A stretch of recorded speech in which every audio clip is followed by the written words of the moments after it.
मुखा देहात्मदुष्टयो मूढ़ा नास्तिक पशुबुद्धेयः मातृपितृकृतद्वेषा स्त्रीदेवः काम किंकरः।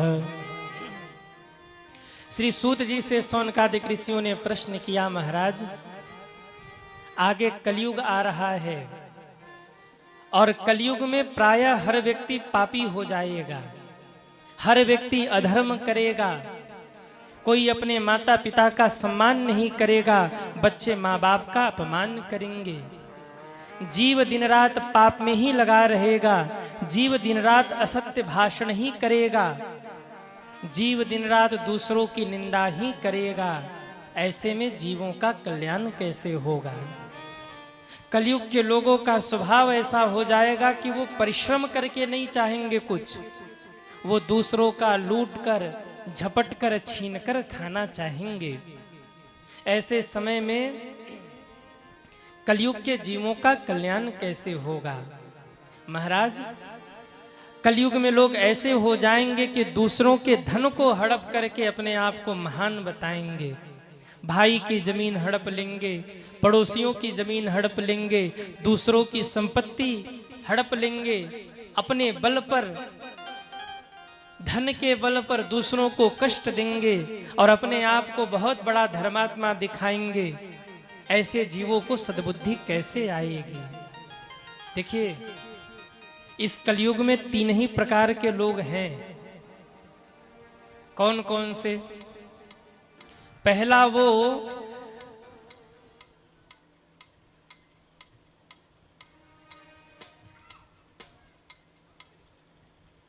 बोलिए भक्तवत्सल भगवान की जय हो। तीन प्रकार के लोग हैं। पहला वो जो कहे तेरा सो तेरा मेरा सो मेरा। दूसरा वो जो कहे तेरा सो तेरा मेरा सो मेरा। पर तीसरे वाले बड़े खतरनाक होंगे, वो कहेंगे मेरा सो मेरा तेरा भी मेरा। अच्छा कलयुग में कौन से लोग अधिक हैं? नंबर 1, 2 या 3? अरे बोलो ना। मेरा सो मेरा तेरा भी मेरा, इनकी संख्या अधिक होगी। लोग दूसरों का धन हड़पेंगे, लोग दूसरों को कष्ट देंगे, दूसरों को कष्ट देकर सुखी होना चाहेंगे, माता पिता का लोग सत्कार नहीं करेंगे, गुरुजनों का आदर नहीं करेंगे, अतिथियों का आदर नहीं करेंगे। ध्यान दीजिए, घर में अतिथि आए उनका सम्मान करिए। क्यों? अतिथि देवो भव। अतिथि कौन है? अतिथि देव हैं। हमारे यहाँ अतिथि देवो भव कहा गया। तुलसी यही संसार में सबसे मिलिए धाय, न जाने किस रूप में नारायण मिल जाए। न जाने किस रूप में नारायण आपके द्वार पर आ जाए। इसलिए अतिथि का सत्कार करिए। पुराने जमाने में आपने देखा होगा, बूढ़ी माताएं, बड़े बुजुर्ग लोग जब भोजन करने बैठते थे ना, तो एक बार दरवाजे पर झांक कर देख लेते थे, कोई अतिथि तो नहीं आया, कोई भूखा मेरे द्वार पर बैठा तो नहीं है। उसको भोजन करा के फिर भोजन करते थे। पर कलयुग में लोगों की बुद्धि पलट गई। लोग अतिथियों का सम्मान नहीं करते, माता पिता का आदर नहीं करते, भगवान पर अश्रद्धा रखते हैं, गुरुजनों पर संदेह करते हैं, गुरुजनों की भी निंदा करते हैं, माता पिता से द्वेष करते हैं। ऐसा लोगों का स्वभाव हो गया। ध्यान दीजिए, घर में अतिथि आवे तो अतिथियों का आदर करिए। अतिथि भी कैसे होने चाहिए? ऐसे नहीं कि 2 महीने का प्लानिंग करके इकट्ठे जाए, कि कुछ भी हो जाए 2 महीने तक हम हिलने वाले नहीं है। कई अतिथि ऐसे भी खतरनाक होते हैं, 2-2 महीने की प्लानिंग करके आते हैं। अच्छा आप लोगों का पाला ऐसे लोगों से पड़ता है कि नहीं? अरे हाँ या ना? कई कई होते 3-3 महीने की प्लानिंग कर लेते हैं, अब चल रहे हैं वहीं ठाठ से रहेंगे। ऐसे में घर वाले भी परेशान और वो श्रीमान जी जाने का नाम ही न ले। कई बार ऐसी घटना घटती है। एक बार एक घर में अतिथि आए, ध्यान से सुनना। अब वो अतिथि इतने खतरनाक की प्लानिंग करके आए थे कि 4-5-6 महीने के पहले हटना नहीं है वहां से। पति पत्नी बेचारे दो ही रहते थे। जैसे ही अतिथि आए, अतिथियों का सत्कार किया, भोजन पानी चाय नाश्ता सब चल रहा। 2 दिन हुए, 4 दिन हुए, 10 दिन हुए, 20 दिन हुए, 1 महीने निकल गए, पर अतिथि जाने का नाम ही न ले। पत्नी बेचारी परेशान हो गई। पत्नी ने पति से कहा कि देखो हमसे काम धाम होता नहीं है, ये श्रीमान जी लोग खिसकने का नाम ही नहीं लेते, इन लोगों से कहो ना कि जाएं। पति ने कहा देवी अब अतिथियों को कैसे कह दे कि जाएं, और तुम भी हो सुबह से शाम तक सेवा की जा रही हो तो काहे को जाएंगे। अब जब दिन रात सेवा करोगी तो वो काहे को खिसकेंगे, करो सेवा। बोले महाराज अब कुछ उपाय करो, अब तो हम थक गए, अब हमसे काम धाम नहीं होता। पति थोड़ा समझदार था। पति ने कहा एक काम करते हैं, आज शाम को हम लोग झगड़ा करते हैं। पत्नी ने कहा हम लोगों में झगड़ा तो होता नहीं है। बोले झगड़ा नहीं मतलब नाटक करेंगे। क्या नाटक करेंगे? पति ने कहा मैं जैसे ही ड्यूटी से आऊंगा तुमको डांट लगाऊंगा, दिन भर खा के सोई रहती है, अतिथियों का सत्कार नहीं करती, आदर नहीं करती, अतिथियों को समय से भोजन नहीं कराती। तुम कहना मैं नहीं काम धाम करती तो आप करते हो, हम दोनों झगड़ेंगे। पत्नी ने कहा फिर? पति ने कहा झगड़ा बढ़ेगा और मैं तुमको एक थप्पड़ मारूंगा। पत्नी ने कहा फिर? पति ने कहा तुम जोर जोर से रोने लगना और बस इतना चिल्ला चिल्ला के कहना आज भोजन बंद, आज किसी को भोजन नहीं मिलेगा। पत्नी ने कहा इससे क्या होगा? पति ने कहा जब अतिथि सुनेंगे कि भोजन को लेके झगड़ा हो रहा तो बोरिया बिस्तर बांधेंगे और निकल लेंगे। पत्नी ने कहा ये तो आपने अच्छा कहा। अब शाम को जैसे ही पति आया झगड़ा शुरू हुआ। पति ने कहा तू दिन भर खा के सोई रहती है, काम धाम नहीं करती, अतिथियों का सेवा सत्कार नहीं करती। पत्नी ने कहा मैं नहीं करती तो तुम करते हो। पति ने एक थप्पड़ मारा। पत्नी ने जोर से रोते हुए कहा आज भोजन बंद। जैसे ही अतिथियों ने सुना, अतिथि सोचने लगे कि हमारे लिए कितना झगड़ा हो रहा। बोरिया बिस्तर बांधा और गेट के बाहर। जैसे ही अतिथि गेट के बाहर हुए, पति ने कहा चुप हो जा, चुप हो जा, हमने सचमुच थोड़ी मारा, हमने तो मारने का नाटक किया। पत्नी ने फटाफट आंसू पोंछे, बोले हम भी सचमुच थोड़ी रोए, हमने तो रोने का नाटक किया। इतने में अतिथि लौट के आ गए, उन्होंने कहा हम भी सचमुच थोड़ी गए, हमने भी जाने का नाटक किया।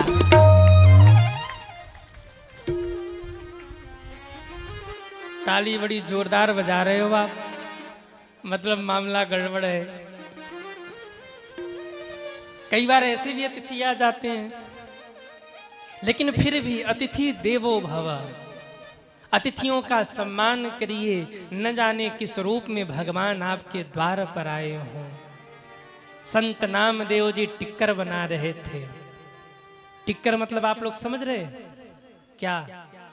टिक्कर मतलब समझ रहे? बाटी। संत नामदेव जी टिक्कर बना रहे थे।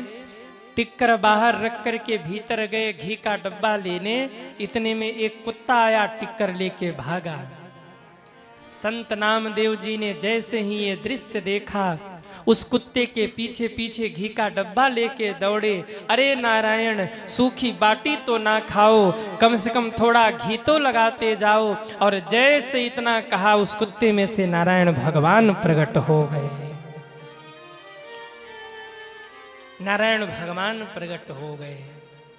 संत नामदेव जी रोने लगे, वाह प्रभु वाह, हमें क्या पता कि आप इन्हीं में निवास कर रहे हैं। भगवान किस रूप में कहाँ मिलेंगे कहा जा सकता नहीं है। अच्छा एक बात बताओ, संत नामदेव जी का टिक्कर कुत्ता लेके भागा, तो संत नामदेव जी घी का डब्बा लेके भागे, घी का कटोरा लेके दौड़े। आप लोगों का बाटी कुत्ता लेके भागे तो आप लोग क्या करेंगे? अरे बताओ ना। आप लोग भागेंगे, लेकिन घी का डब्बा लेके नहीं। बोले रुक जा, तुझे भी बताता हूं। डंडा लेके भागेंगे, कहने का मतलब हरि व्यापक सर्वत्र समाना, प्रेमत प्रगट हो ही मैं जाना। न जाने किस रूप में कहाँ भगवान मिलेंगे, इसलिए प्रेम से रहिए, प्रेम भाव का व्यवहार करिए, अतिथियों का सत्कार करिए। श्री सूत जी कहते, हे सौनकादिक ऋषि कहते, हे सूत जी, ऐसे कलयुग में जब व्यक्ति पाप बुद्धि वाला हो जाएगा, लोगों को सद्बुद्धि कैसे आएगी। श्री सूत जी कहते, हे सौनकादिक ऋषियों, वेदांत सार सर्वस्वम पुराणम चैवमुत्तमम। वेदांतों का सार और सभी पुराणों में एक बड़ा अद्भुत पुराण है शिव महापुराण। जब शिव महापुराण की कथा जीव श्रवण करेगा तो उसको सद्बुद्धि आएगी, वो शिव की भक्ति में लगेगा और मुक्त होगा, भगवान शिव के धाम को जाएगा। इसलिए आओ मैं तुम्हें शिव कथा सुनाता हूँ। और यहाँ सूत जी ने सौनकादिक ऋषियों को शिव महापुराण की कथा सुनाना शुरू किया। सौनकादिक ऋषियों ने फिर प्रश्न किया, महाराज एक बात बताइए, कथा श्रवण की क्या महिमा है। श्री सूत जी कहते हैं, कथा श्रवण की बड़ी अनंत महिमा है। कथा श्रवण से ही जीव का कल्याण होगा, सत्संग करने से ही जीव का कल्याण होगा। अच्छा आप लोग बताओ, आप लोग यहाँ सत्संग में बैठे हैं, कथा में बैठे हैं, क्या मिल रहा है आप लोगों को कथा में? क्या मिल रहा है? ज्ञान मिल रहा है, विवेक मिल रहा है। क्यों? बिना सत्संग के जीवन में विवेक नहीं होगा। बिनु सत्संग विवेक न होई, और राम कृपा बिनु सुलभ न सोई।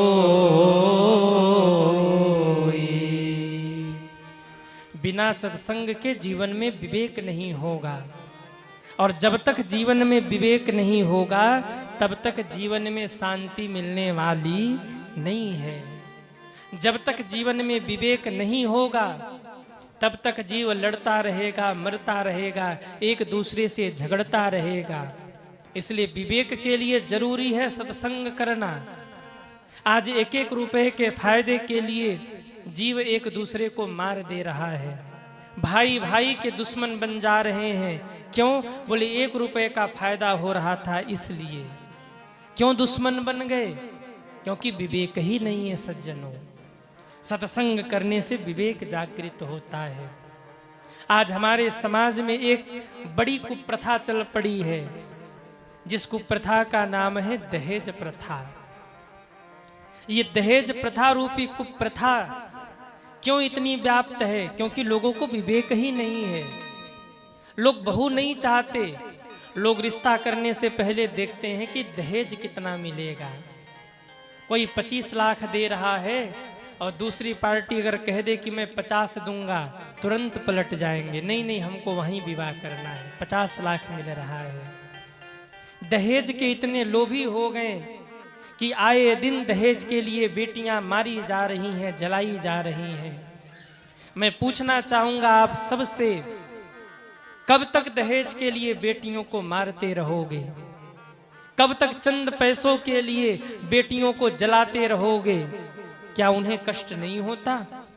जब आप किसी के बेटी के ऊपर हाथ उठाते हैं दहेज के लिए, उन्हें जिंदा जला देते हैं, क्या उन्हें पीड़ा नहीं होती? अभी 2 घटनाएं, बड़ी हृदय विदारक घटना घटी है। नोएडा में दहेज के लिए 2 बेटियों को मार दिया गया, और जिन घर वालों ने मारा वो घर वाले साधारण नहीं थे। वो घर वाले बहुत बड़े परिवार से थे, बहुत धनवान थे, लेकिन चंद पैसों के लालच में 2 बेटियों की हत्या कर दी, 2 बेटियों को मार दिया। आपने सुना हो नहीं सुना हो, नोएडा की एक घटना सज्जनों, अभी कुछ दिन पहले की है, शायद 1-2 दिन पहले की ही। पिसा शर्मा नाम की एक बिटिया, जिनका विवाह भोपाल में रहने वाले एक वकील साहब से हुआ। और वो वकील साहब जो थे, उनकी माताजी रिटायर जज थी। जज के बेटे वकील साहब, विवाह हो गया, कुछ दिन सब ठीक चला, लेकिन कुछ दिन बाद उन दहेज के लोभियों ने बेटी से दहेज का मांग किया। दहेज मांगने लगे, और जब वो बेटी दहेज देने में सक्षम नहीं हो पाई, उसको प्रताड़ित करना शुरू किया। इतना प्रताड़ित किया कि एक दिन उस बेटे की लाश फांसी के फंदे पर मिली। अब वो बेटी फांसी लगा के मर गई कि उसे फांसी लगा करके मार दिया गया, ये तो भगवान जाने। परंतु सज्जनों, सबसे बड़ी दुख की बात ये है कि कोर्ट ने उन दोषियों को जमानत दे दी।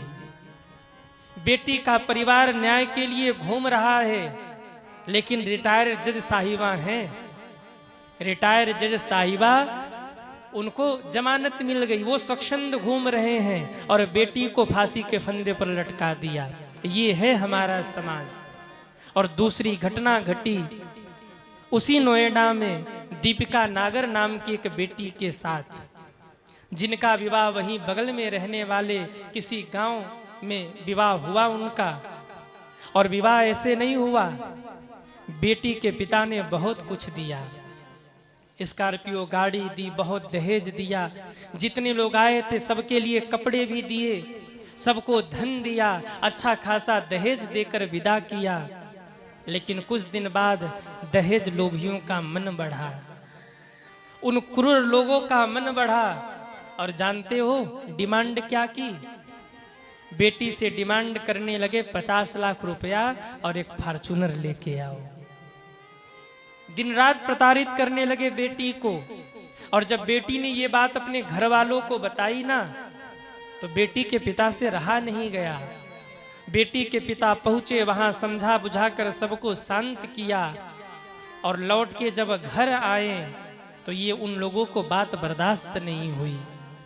जैसे ही घर पहुंचे सज्जनों, उसी समय घटना घटी। घर पहुंचने के आधे घंटे बाद बेटी का फोन आता है, यहाँ कुछ ठीक नहीं चल रहा, हमें बचा लीजिए। इसके बाद पीछे से किसी की आवाज आती है, फोन स्विच ऑफ होता है, और 15 मिनट बाद उधर से फोन किया जाता है कि आपकी बेटी अब इस दुनिया में नहीं रही। और कहा क्या गया कि तीसरे मंजिल से कूदकर बेटी ने प्राण दे दिए, बेटी मर गई। अब वो कूद करके मरी कि उसे फेंक दिया गया, ये तो जांच का विषय है, परंतु अब वो बेटी तो नहीं है ना इस दुनिया में।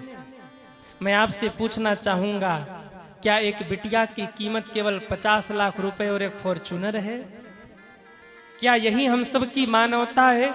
ये समाज इतना हिंसक हो गया कि 10, 20, 50 लाख के लिए बेटियों को मार देगा।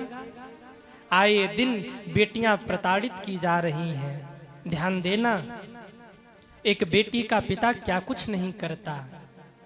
जब बेटी का विवाह होने वाला हो ना, कभी पिता की स्थिति देखना, दिन रात दौड़ता है, दिन रात भागता है कि मेरी बिटिया का विवाह हो जाए।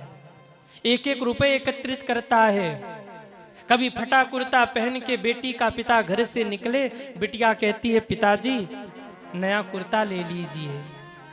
पिताजी कहते ले लेंगे बेटा, लेकिन मन में सोचते हैं अगर एक नया कुर्ता भी लेकर के आया और 100, 200, 500 रुपए बेटी के विवाह में कम पड़ गए तो मैं कहाँ से लेके आऊँगा। दौड़ते दौड़ते एड़ियाँ घिस जाती हैं बेटी के पिता की। बेटी का विवाह होने वाला हो, महीनों पहले से बेटी का पिता ठीक ढंग से सोता नहीं है, जमीन बेच देता है कि मेरी बेटी का विवाह हो जाए। और वे बेटी जब ससुराल पहुँचे और ससुराल के लोग जब उस बेटी को ताना दे, अरे तुम्हारे पिता ने किया ही क्या है, ये नहीं दिया वो नहीं दिया, बेटी रो पड़ती है। ध्यान देना, बेटी सब कुछ बर्दाश्त करती है, लाख अपने ऊपर ताड़ना सह ले, घर फोन करके नहीं कहती कि पिताजी हमें ये कष्ट है ससुराल में। लेकिन जब कोई ये कहे कि तेरे पिता ने ये नहीं किया, तेरे पिता ने वो नहीं किया, तब वो बेटी किवाड़ के पीछे खड़ी होकर रो पड़ती है। जब बार बार ताड़ना दे लोग, बार बार पिता को बोलें, वो बेटी सास के चरण पकड़ के रोती है, माँ मुझे मार लो, मुझे डांट लो, मुझे जो कहना हो कह लो, पर मेरे बूढ़े पिता को कुछ मत बोलो। मैंने देखा है चप्पल टूट गया, टूटा चप्पल पहन के घूम रहे थे, नया चप्पल नहीं खरीदा कि 100 रुपया कम हो जाएगा, मेरी इज्जत चली जाएगी। एक एक रुपए एकत्रित करके कर्ज लेकर मेरा विवाह किया था। माँ मुझे डांट लो, मुझे मार लो, मुझे जो करना है यहीं आप मार लो, मुझे डांट लो, पर मेरे बूढ़े पिता को कुछ मत बोलो। वो बेटी रोती है।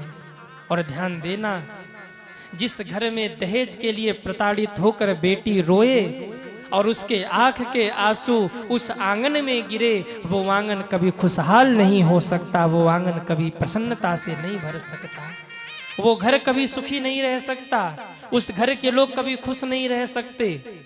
इसलिए दहेज के लिए बेटियों को प्रताड़ित करना बंद करिए। जब भी आपके घर में बहू आए और बहू को आप दहेज के लिए प्रताड़ित कर रहे हों, तो एक बात सोच लीजिएगा कि वो आपकी बहू बाद में है, किसी की बेटी पहले है। वो किसी के हृदय का टुकड़ा है। किसी की बेटी को जिंदा जलाने से पहले एक बार सोच लेना, किसी ने बहुत अरमानों से इन्हें पाला था और हम जिंदा जला रहे केवल पैसे के लिए, धन के लिए। कभी किसी भी बेटी को दहेज के लिए प्रताड़ित करने से पहले एक बार जरूर सोच लेना, अगर किसी की बेटी हमारे घर में बहू बन के आई है तो हमारी भी बेटी किसी के घर में बहू बन के गई है। एक बार अपनी बेटी के बारे में जरूर सोच लेना। कभी किसी की बेटी को दहेज के लिए मत प्रताड़ित करिए। अरे अपने बेटे को इतना योग्य बनाइए कि कमा कर वो सब कुछ कर ले। क्यों एक बेटी को प्रताड़ित करते हो दहेज के लिए?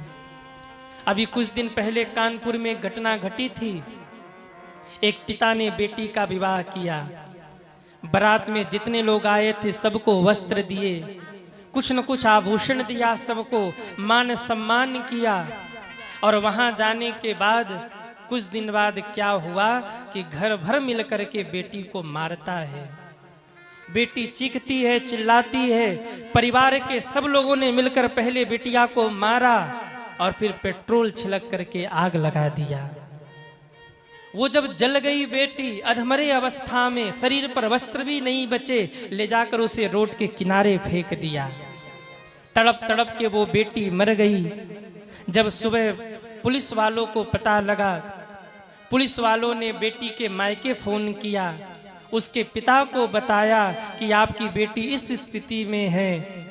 थरथराते हुए वो पिता, कांपते हुए वो पिता जब बेटी के पास पहुंचा, बेटी की स्थिति को देखा, कांपने लगा वो पिता। सीधे पहुंचा बेटी के ससुराल में और जा करके बेटी के ससुर से कहता है, समधी जी बेटी का विवाह किया था मैंने धन दिया, मैंने सबके लिए वस्त्र दिया, मैंने गाड़ी भी दी, मैंने आभूषण भी दिए ताकि मेरी बेटी खुश रह सके। पर अगर मेरी बेटी को मारना ही था तो उसी समय बता दिया होता, मैंने एक कफन भी दे दिया होता ताकि अंतिम समय में मेरी बेटिया को कफन नसीब हो जाए। मैंने सब कुछ दिया क्योंकि मेरी बेटी खुश रहे, और अंत समय में आप मेरी बेटी को एक कफन भी नहीं दे पाए। ये स्थिति है हमारे समाज की। वो पिता रो के कहता, ऐसी अवस्था में बेटी पड़ी है, एक वस्त्र भी शरीर पर नहीं है, शर्म नहीं आती? ये समाज की स्थिति है सज्जनों। इसलिए किसी भी बेटी को कभी प्रताड़ित मत करिए दहेज के लिए। अपने बेटे को इतना सक्षम बनाइए कि वो कमा करके परिवार का पालन पोषण कर सके। क्यों किसी की बेटी को प्रताड़ित करते हो? लोगवा काहे खातिर डाकू, किसी ने बड़ा प्यारा भाव गाया। लोगवा काहे खातिर डाकू, अरे बेईमान बनल बा जब ई देहिया चारी दिन के मेहमान बनल बा। जब ई देहिया चारी दिन के मेहमान बनल बा। जब ई देहिया चारी दिन के मेहमान बनल बा। जब ई देहिया चारी दिन के मेहमान बनल बा। लोगवा काहे खातिर डाकू बेईमान बनल बा। लोगवा काहे खातिर डाकू बेईमान बनल बा। जब ई देहिया चारी दिन के मेहमान बनल बा। जब ई देहिया चारी दिन के मेहमान बनल बा। जब ई देहिया चारी दिन के मेहमान बनल बा। जब ई देहिया चारी दिन के मेहमान बनल बा।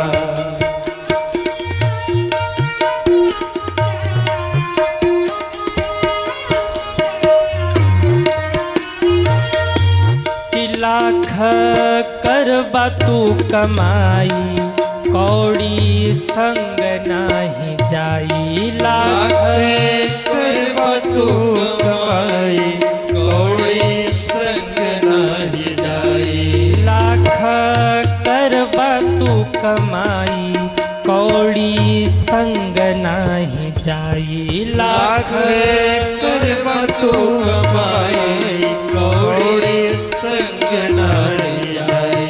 ढाई गज कफन उड़ के जाए के विधान बनल बा। ढाई गज कफन ओढ़ के जाए के विधान बनल बा। जब ई देहिया चारी दिन के मेहमान बनल बा। जब ई देहिया चारी दिन के मेहमान बनल बा। लोगवा काहे खातिर डाकू बेईमान बनल बा। लोगवा काहे खातिर डाकू बेईमान बनल बा। जब ई देहिया चारी दिन के मेहमान बनल बा। जब ई देहिया चारी दिन के मेहमान बनल बा। जरा उठाइए दोनों हाथों को और ताली सेवा करते हुए हरि बोल। जय हो।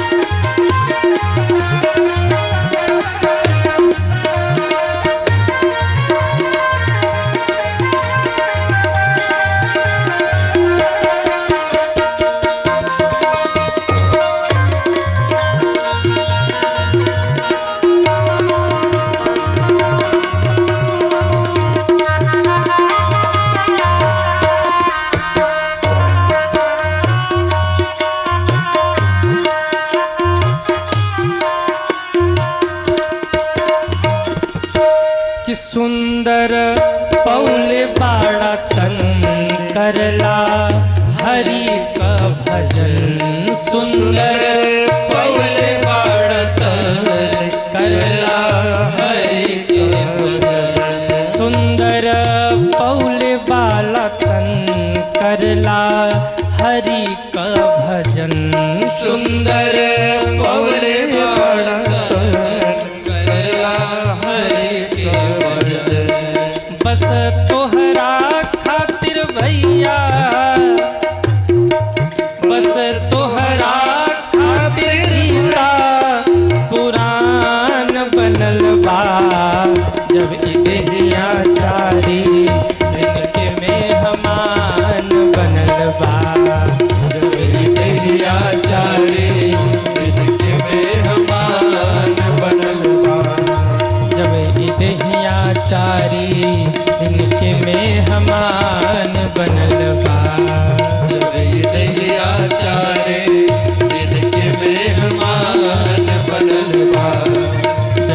देहिया चारी दिन के मेहमान बनल बा। जब देहिया चारे दिन के मेहमान बनल बा। दिन के मेहमान बनल बा। दिन के मेहमान बनल बा। दिन के मेहमान बनल बा। दिन के मेहमान बनल बा। लोगवा काहे खातिर डाकू बेईमान बनल बा।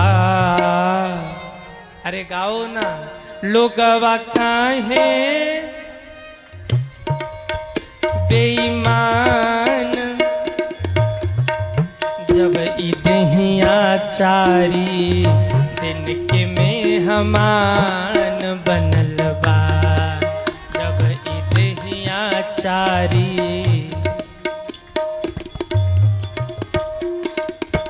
अरे जरा जोर से गाइए।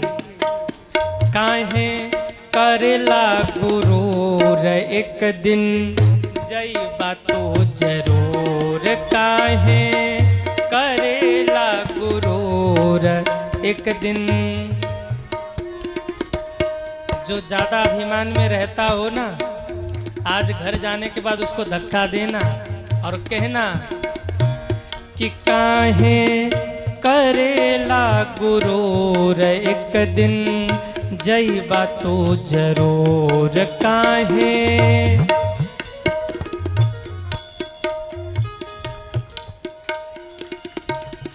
तोहरा जाए खातिर बासे के विमान बनल बा। तोहरा विमान बनल बा।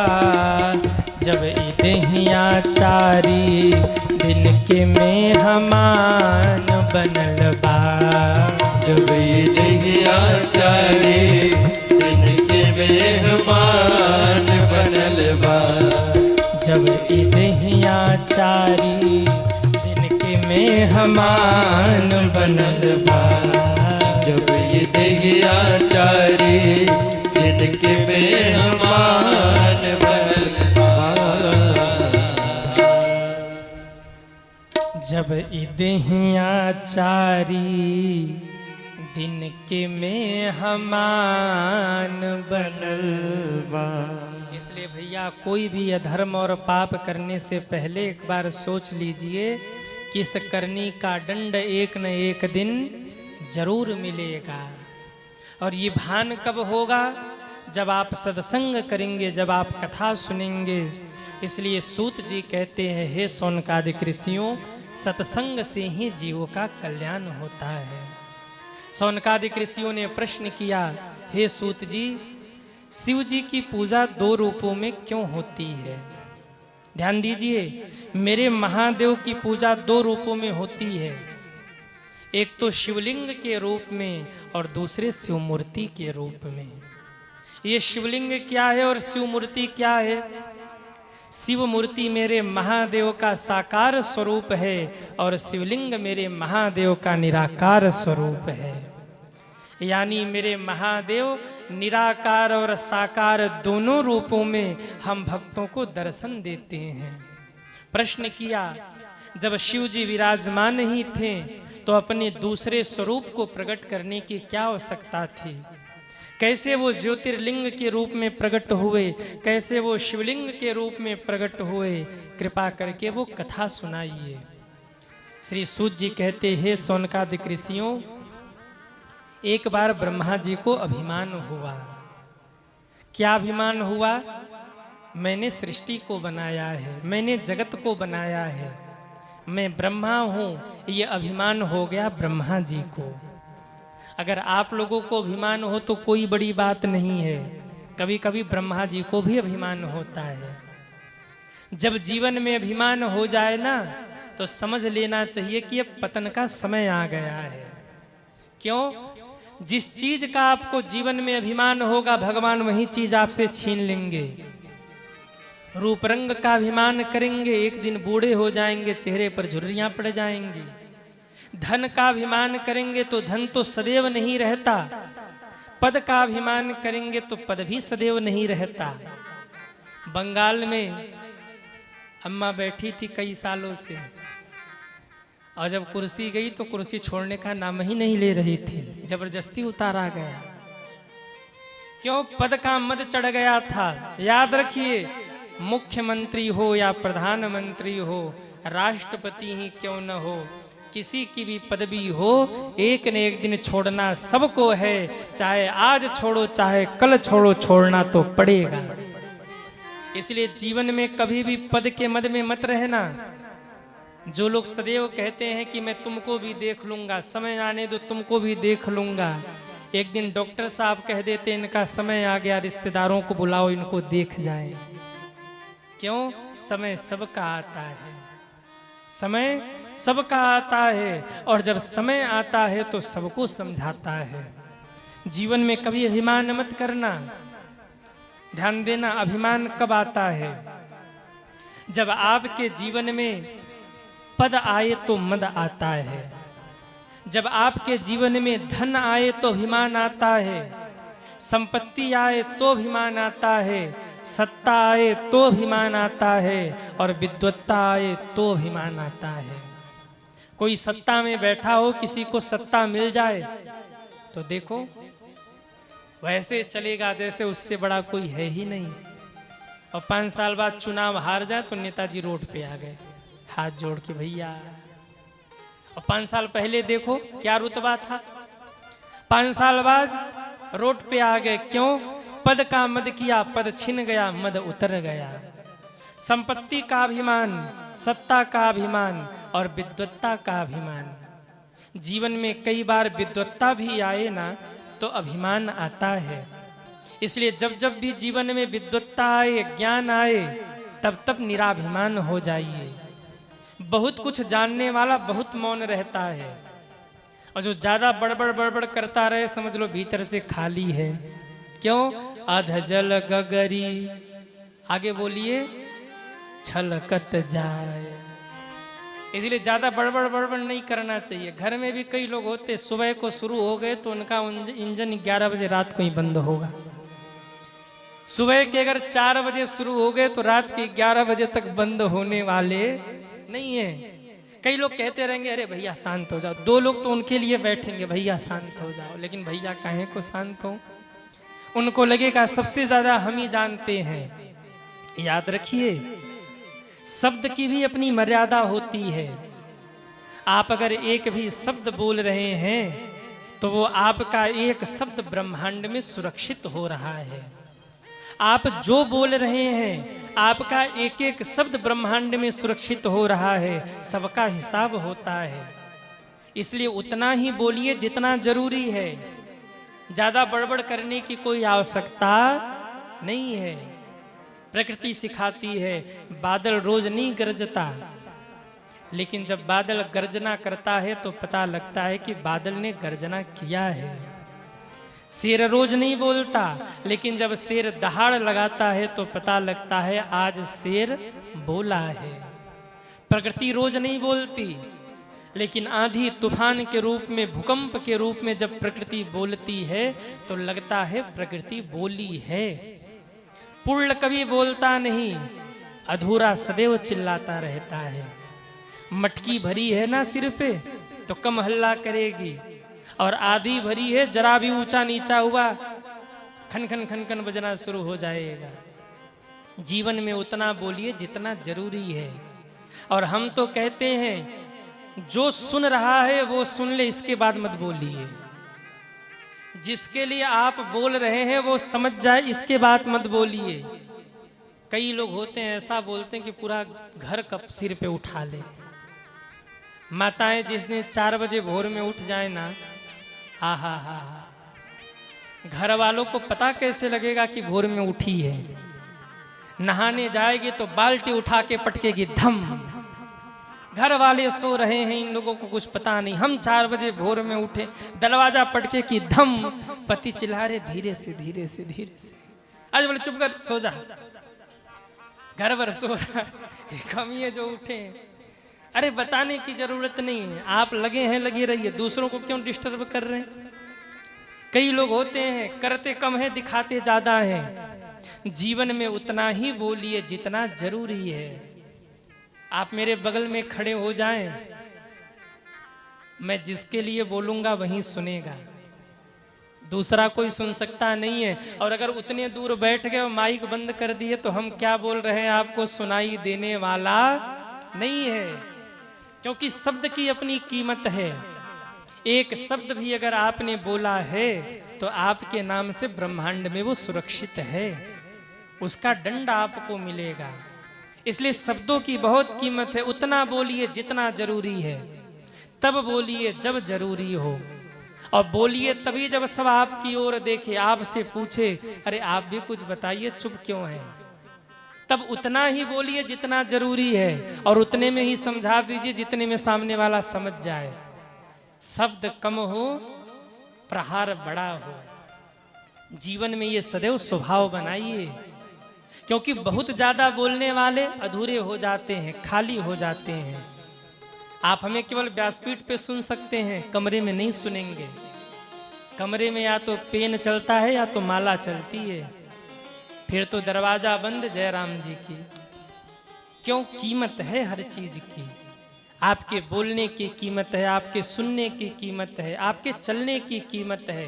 हर चीज का हिसाब होगा ब्रह्मांड में। जो लोग सुबह से शाम तक बड़बड़ बड़बड़ करते रहते हैं ना, याद रखना इसका भी हिसाब होगा। क्या क्या बोले हैं सब नोट हो रहा है वहां पर। मृत्यु के बाद हर एक चीज का हिसाब होगा। कम बोलने वाला फंसता नहीं है, सबसे बड़ा फायदा, और ज्यादा बोलने वाला हमेशा फंसता है। पता लगा बोलने की आदत लगी है और सामने पहलवान बैठा है, आपने कुछ बोल दिया उल्टा सीधा, जमा सोई एक जमाया जयराम जी की। तो बोलिए उतना जितना जरूरी है। शेर हमेशा नहीं बोलता, प्रकृति हमेशा नहीं बोलती, गंगा मैया हमेशा नहीं बोलती, पर जब बोलती हैं तो किनारे वाले घाट छोड़ के भागते हैं कि गंगा मैया बोल रही हैं, अब हट जाओ, अब हट जाओ। बाढ़ के रूप में जब वो बोलती हैं तो पता लगता है गंगा मैया बोल रही हैं। जीवन में बोलने की कीमत है, और ज्यादा बोलेंगे तो ज्यादा अभिमान आएगा। क्यों?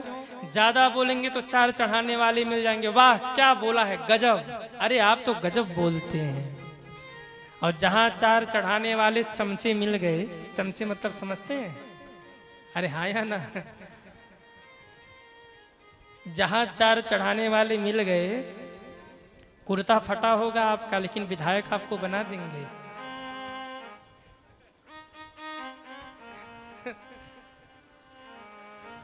बोल रामचंद्र भगवान की जय हो। कहने का मतलब निराभिमान रहिए। संपत्ति आए, धन आए तो भी अभिमान आता है, सत्ता आए तो भी अभिमान आता है, और विद्वत्ता आए तो भी अभिमान आता है।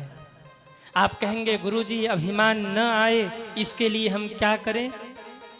इसके लिए एक ही उपाय है, भगवान के सामने जाइए और कह दीजिए मेरा आपकी कृपा से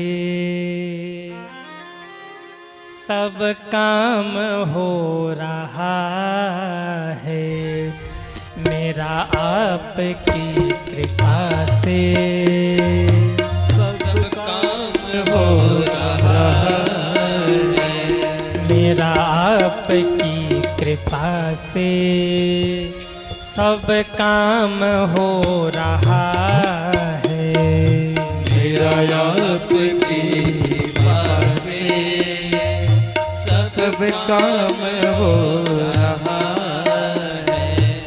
करते हो तुम ही भोले, करते हो तुम ही भोले, करते हो तुम ही बाबा,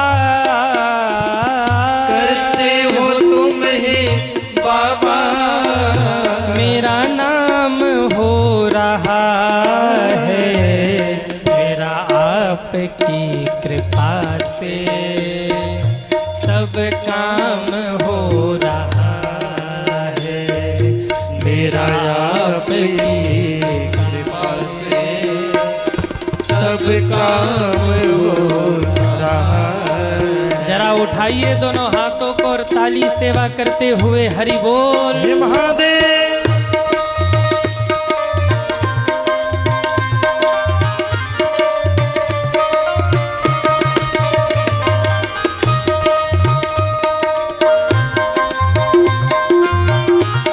हरि बोल।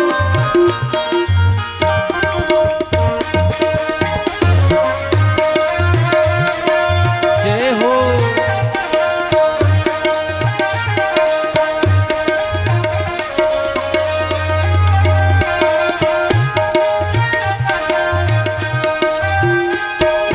पतवार के बिना ही मेरी नाव चल रही है। पतवार के बिना ही सब गाइए। मेरी नाव चल रही है। बिन मांगे है बिन मांगे है भोले हर चीज मिल रही है। बिन मांगे मेरे बाबा हर चीज मिल रही है। करता नहीं मैं कुछ भी करता नहीं कुछ भी सब काम हो रहा है। करता नहीं मैं कुछ भी सब काम हो रहा है। करते हो तुम ही भोले मेरा नाम हो रहा है। करते हो तुम ही भोले मेरा नाम हो रहा है। आपकी कृपा से सब काम हो रहा है। ओ मेरा आपकी कृपा से सब काम हो रहा है। सभी ताली सेवा करते हुए हरि बोल। जय हो।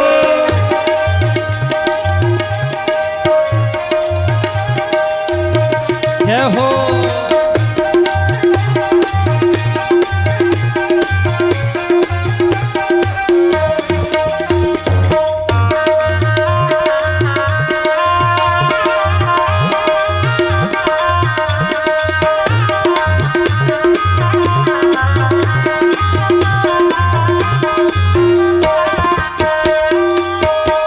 टूटी हुई वाणी से गुणगान कैसे गाऊं।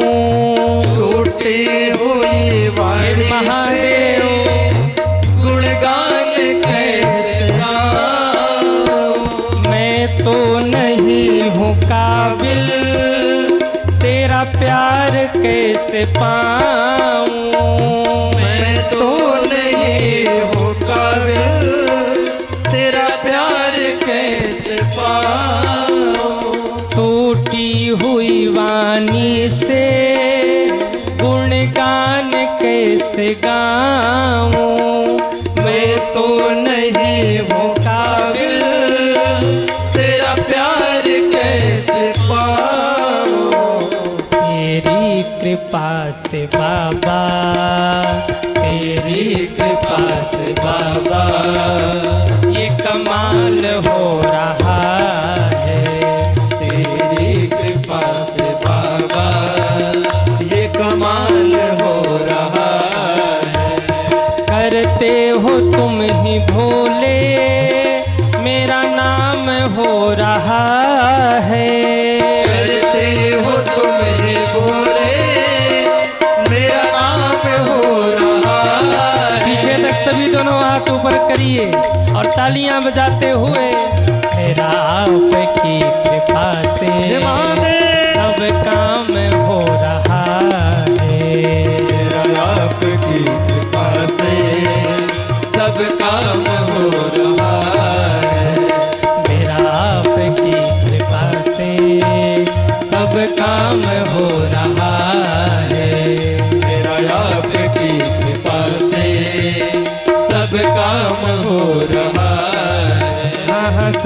काम हो रहा है। हाँ, सब काम हो रहा है। हाँ हाँ हाँ, सब काम हो रहा है। मेरा आपकी कृपा से सब काम हो। अरे गालो ना, महादेव सुन रहे, क्या कहेंगे कि मेहनी वालों को गाने ही नहीं आता। जरा उठाइए दोनों हाथों को और कह दीजिए, करते हो तुम ही भोले, मेरा नाम हो रहा है। करते हो मेरा नाम हो, करते हो तुम ही भोले, मेरा नाम हो रहा है। करते हो, वाह, मेरा आपकी सब काम। आप लोग जरा धीरे। मेरा आपकी कृपा से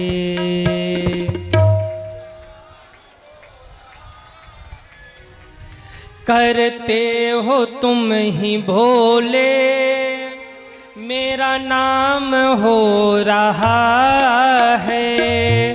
करते मेरा नाम हो, मेरा आपकी, वाह, सब काम मेरा आपकी कृपा से।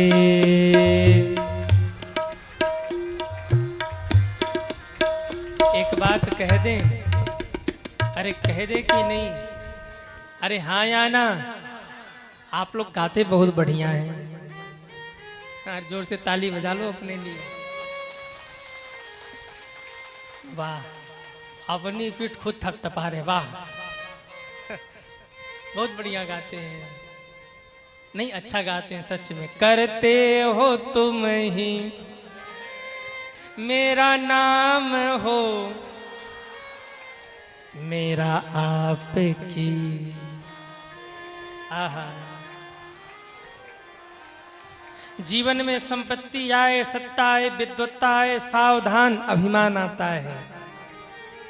ब्रह्मा जी को देखिए, अभिमान आ गया, मैंने सृष्टि बनाई है। भगवान विष्णु के पास जाकर बोले, वत्स विष्णु महाभाग, वत्स विष्णु महामान, मांगतम काल वेगतम, पितामहस्त जगत पाता च त वत्सत। हे विष्णु, उठो और मुझे प्रणाम करो। कौन कह रहा? ब्रह्मा जी। भगवान विष्णु शांताकारम भुजंग सैनम। कौन आ गया भाई? आँख खोलकर देखा तो ब्रह्मा जी खड़े हैं और कह रहे, उठो उठो विष्णु, मुझे प्रणाम करो। विष्णु भगवान बोले, बुढ़ऊ बाबा का माथा खिसक गया है आज। कहा, बाबा आप मुझे प्रणाम करोगे कि मैं आपको प्रणाम करूं? नहीं नहीं, मैं तुम्हें प्रणाम नहीं करूंगा विष्णु, तुम मुझे प्रणाम करो। क्यों? मैंने सृष्टि बनाई है, मैंने तुमको भी बनाया है। विष्णु जी ने कहा, भूल गए क्या? मेरे नाभि से कमल, कमल से आप प्रकट हुए थे।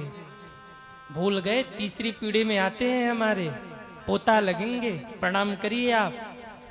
ब्रह्मा जी ने कहा, नहीं नहीं, ये सब बातें झूठ हैं, मैं स्वयं से प्रकट हुआ हूं, मैंने तुम्हें प्रकट किया, मुझे प्रणाम करो, उठो। भगवान विष्णु ने कहा, अगर प्रणाम नहीं किया तो? ब्रह्मा जी ने कहा, मैं तुमसे युद्ध करूंगा। भगवान ने कहा, पोता ललकार रहा तो हम भी लड़ ही लेते हैं। भगवान विष्णु ने कहा, तथास्तु, अगर तुम युद्ध चाहते हो तो मैं तुम्हें युद्ध दूंगा। सावधान ब्रह्मा। और जैसे ही भगवान विष्णु खड़े हुए, ब्रह्मा और विष्णु का युद्ध होने लगा। भयंकर युद्ध। कभी ब्रह्मा बाण छोड़े, कभी विष्णु बाण छोड़े।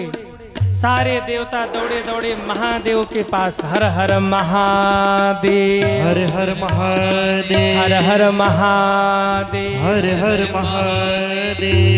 शंकर जी ने ने कहा क्या हो गया? देवता बोले प्रभु धाता विधाता भिड़ गए हैं, भयंकर युद्ध हो रहा है, चलिए और चल करके युद्ध रोकिए। भगवान शंकर ने कहा तुम लोग चलो मैं आता हूँ।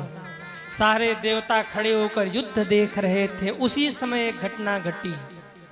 जहां ब्रह्मा और विष्णु खड़े होकर युद्ध कर रहे थे, दोनों के बीच की धरती फट गई है और एक दिव्य ज्योतिर्लिंग का प्रागट्य हुआ है। इतनी बड़ी दीवार खड़ी हो गई बीच में, न ब्रह्मा विष्णु को देख पा रहे न विष्णु ब्रह्मा को देख पा रहे।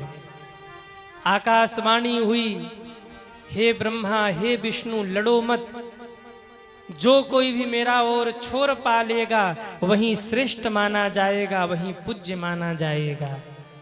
विष्णु जी ने कहा ब्रह्मा ऊपर जाओगे कि नीचे? ब्रह्मा जी को लगा अगर मैं नीचे जाऊंगा तो छोटा माना जाऊंगा। कहा मैं हंस पे बैठता हूं इसलिए मैं ऊपर जाऊंगा। भगवान विष्णु ने कहा मैं बाराह बना था, सूकर बना था, और सूकर धरती में मुख मार सकता, इसलिए मैं नीचे जाऊंगा।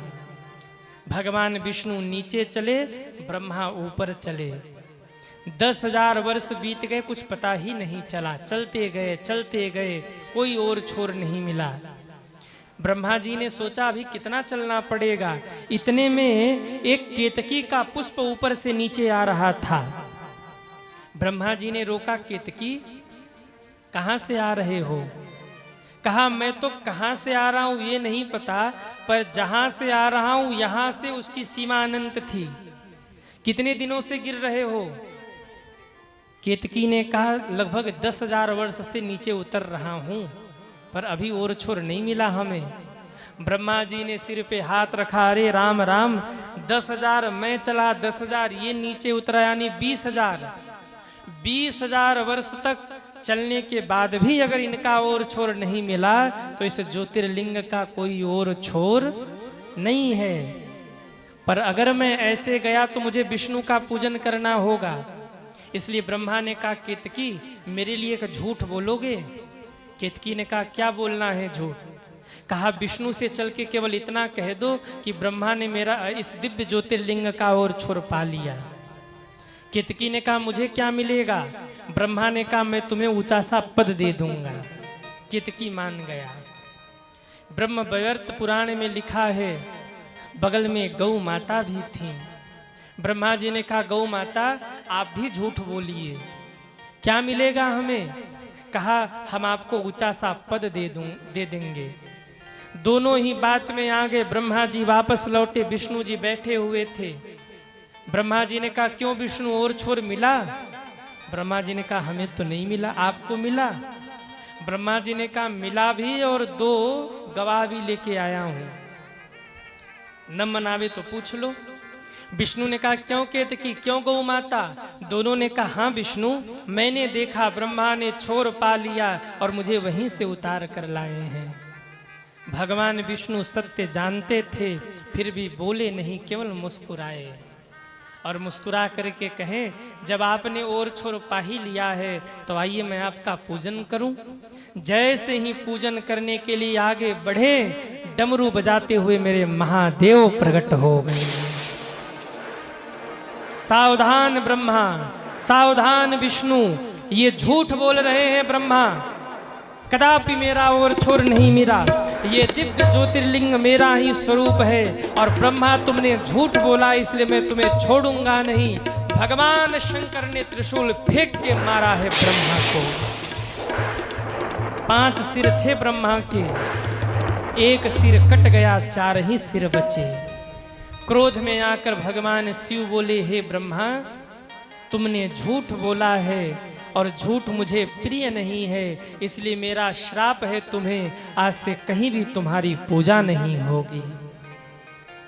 केतकी की ओर देखकर बोले केतकी तुमने भी झूठ बोला है इसलिए मेरे ऊपर तुम्हारा पुष्प नहीं चढ़ेगा। गौ माता की ओर देखकर बोले माँ आपने भी झूठ बोला है, जिस मुख से आपने झूठ बोला है वो मुख आपका अपवित्र माना जाएगा। तीनों को श्राप दिया। फिर क्रोध आया, ब्रह्मा को मारने के लिए दौड़े, तब तक भगवान विष्णु ने चरण पकड़ लिया। कर्पूर गौरम करुणावतारम संसार सारम भुजगेन्द्रहारम कर्पूरगौरम करुणावतारम संसार सारम भुजगेन्द्रहारम। सब गाइए। सदा वसंतम हृदयारविंदे सदा वसंतम हृदयारविंदे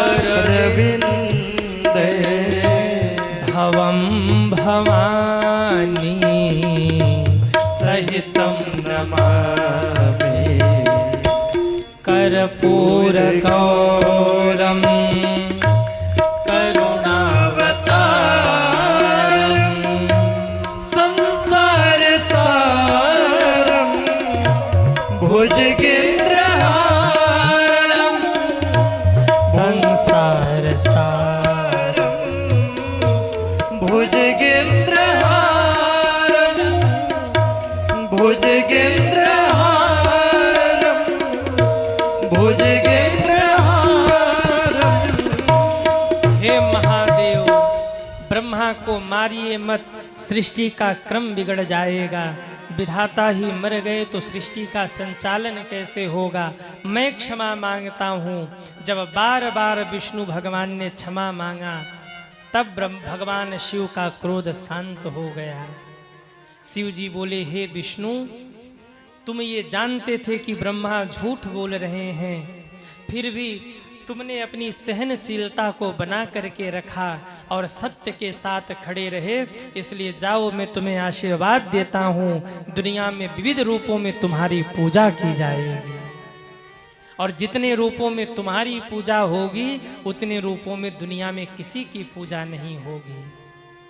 और आप देख लेना, राम रूप में, कृष्ण रूप में, बाराह रूप में, मत्स्य रूप में और नरसिंह रूप में, बहुत रूपों में कौन पूजा जाता है? कौन पूजा जाता है? विष्णु भगवान पूजे जाते हैं।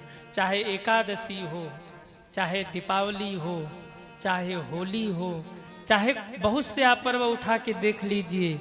बट पूजन से लेके पीपल पूजन तक, नारियल पूजन से लेके तुलसी पूजन तक, सबके मुख्य में कौन है? भगवान विष्णु हैं। आशीर्वाद दिया, जब आशीर्वाद दे दिया तब धीरे से हाथ जोड़कर भगवान विष्णु ने कहा, ब्रह्मा को भी क्षमा कर दीजिए। बाबा तो भोले भाले हैं। ब्रह्मा जी ने भी क्षमा मांगा, हे भगवान, हमें पूजन से वंचित मत करिए। तब बाबा प्रसन्न हो गए और बाबा ने कहा, ब्रह्मा, मैंने श्राप दिया है कि दुनिया में कहीं तुम्हारी पूजा नहीं होगी। जाओ, आशीर्वाद देता हूँ, पुष्कर में तुम्हारी पूजा होगी। पुष्कर में ब्रह्मा जी का मंदिर है। ब्रह्मा जी बोले, इतने से संतोष नहीं है महादेव, बाबा अवगढ़दानी है। बाबा बोले, जाओ, हर यज्ञ में कुशा के ब्रह्मा जी बना के बिठाए जाएंगे।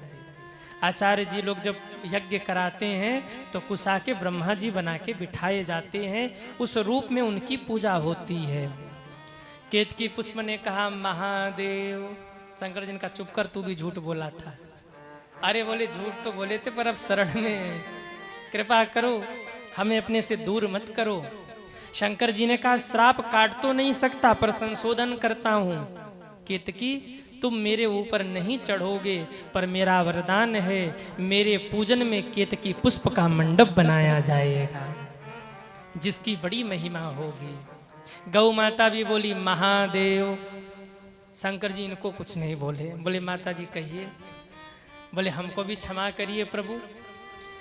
भगवान शंकर बोले, माँ, आपको तो सत्य बोलना चाहिए था, पर आपने झूठ बोला, इसलिए मैंने आपको श्राप दिया। पर जाओ, आशीर्वाद भी देता हूँ। माँ, आपका मुख भले ही अशुद्ध होगा, पर हे गौ माता, आपके दूध में अमृत का वास होगा। गौ माता के दूध में अमृत का वास है। गौ माता का मुख अपवित्र होता है। गैया जिस पात्र में मुख मार लेना, उस पात्र को धुल लेना चाहिए। गाय का मुख अपवित्र है, अगर गाय ने बाल्टी में मुख डाल दिया तो वो पूजन योग्य बाल्टी नहीं रह गई, उसको माजा लगा लीजिए। और गाय के दूध में अमृत है। ब्रह्मा जी हाथ जोड़कर बोले, हे महादेव, मुझे अभिमान हो गया था, कोई ऐसा शब्द मेरे लिए बोल जाइए कि जीवन में फिर कभी मुझे अभिमान न हो। तब भगवान शिव 5 मुख लेकर के प्रकट हुए और 5 मुख से भगवान शंकर के 5 शब्द निकले हैं।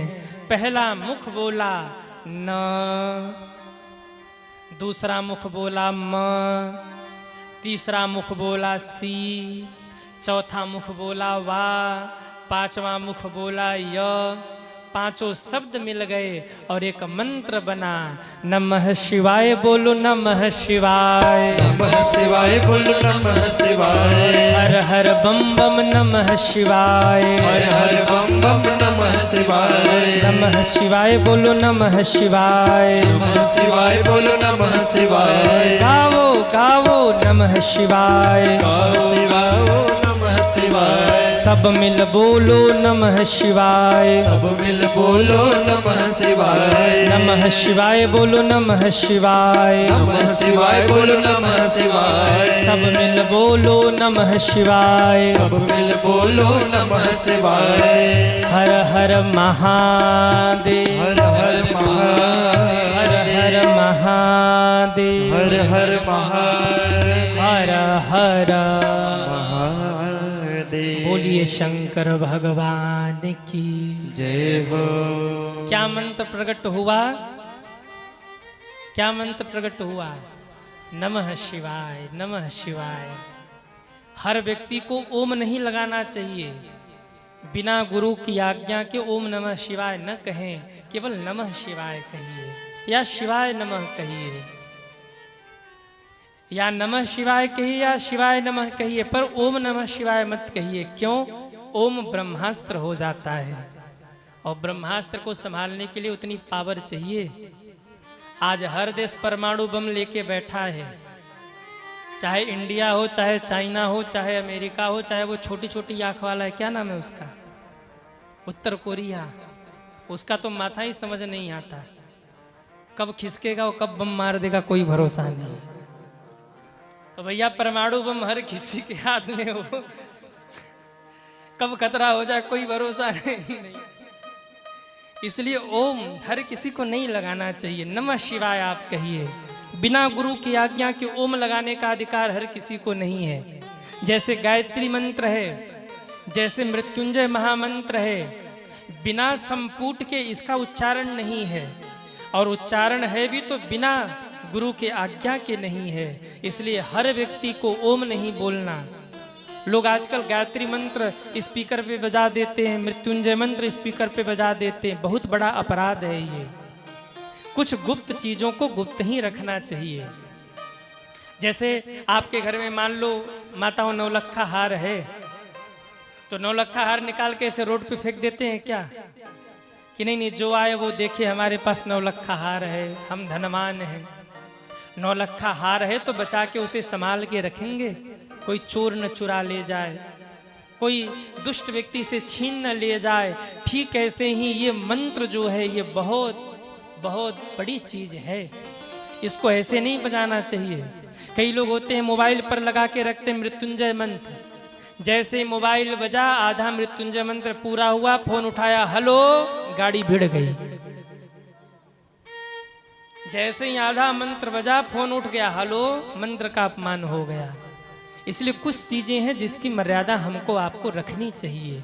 शिव जी के मुख से प्रकट हुआ नमः शिवाय, अरे बोलो ना, नमः शिवाय, नमः शिवाय। एक बार जो नहीं बोल रहे हैं वो भी बोल लीजिए, नमः शिवाय। भगवान शिव बोले इस मंत्र का जब करते रहोगे तो अभिमान नहीं आएगा। इतना कहे कि भगवान शिव अंतर ध्यान हुए और जाकर उसी ज्योतिर्लिंग में समा गए। ज्योतिर्लिंग का आकार घटने लगा और वो ज्योतिर्लिंग एक शिवलिंग के रूप में प्रकट हुआ। आकाशवाणी हुई, जो भी आज से शिवलिंग की पूजा करेगा महादेव का भक्त कहा जाएगा और महादेव की कृपा उसके ऊपर होगी। ये साक्षात शिव हैं।